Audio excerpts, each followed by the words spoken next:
116.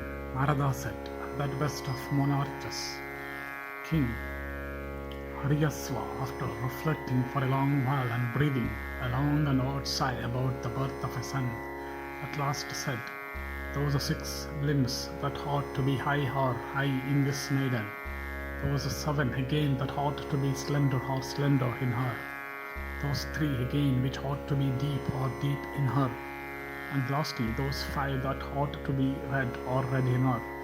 It seems that she is worth being looked at by even the gods and the asuras, and is accomplished in all the arts and sciences, possessed of all auspicious signs. She will certainly bring forth many children. She is even capable of bringing forth a son who may become an emperor. Having regard to my wealth, tell me, O foremost of Brahmanas, what should be her dower?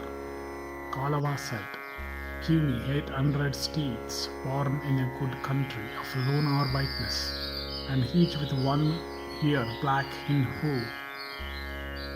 This auspicious and large-eyed maiden will then become the mother of thy sons, like the fire stick becoming the genitrix of fire. Narada continued, hearing these words, that royal sage, King Haryyaswa, filled with sorrow or blinded by lust, addressed Kalava, that foremost of rishis, saying, I have only 200 steeds about me of the kind wanted by thee, although of other kinds all worthy of sacrifice. I have many thousand moving about in my dominions. O Kalava, I desire to beget only 1 son upon this damsel. Kindly grant this request of mine. Hearing these words of the king, that damsel said unto Kalava, a reciter of Brahma granted me a boon that I would, after each delivery, be a maiden again. Give me away, therefore, to this king, accepting his excellent steeds.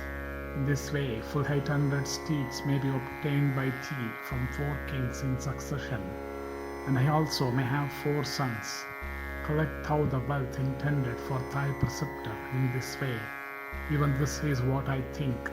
It depends, however, on thee, O Brahmana, as to how thou shouldst act. Thus addressed by that maiden, the Muni Kalava said these words unto King Haryyaswa.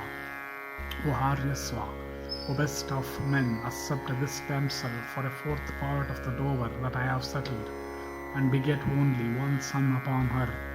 Taking then that maiden and worshipping Kalava, the king in due time and place had by her a son of the kind wished for.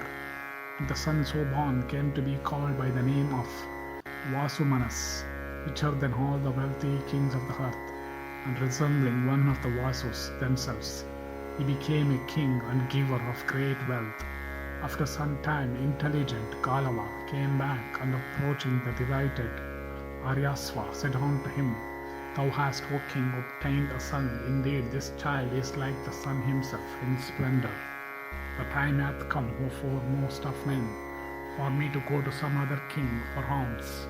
Hearing these words, Haryyaswa, who was even truthful in speech and steady in acts of manliness, and remembering that the balance of 600 steeds could not be made up by him, gave Madhavi back to Kalava, and Madhavi also, abandoning that blazing kingly prosperity and once more becoming a maiden, followed the footsteps of Kalava, and Kalava too, saying, Let the steeds remain with thee, then went accompanied by the maiden to King Devodasa.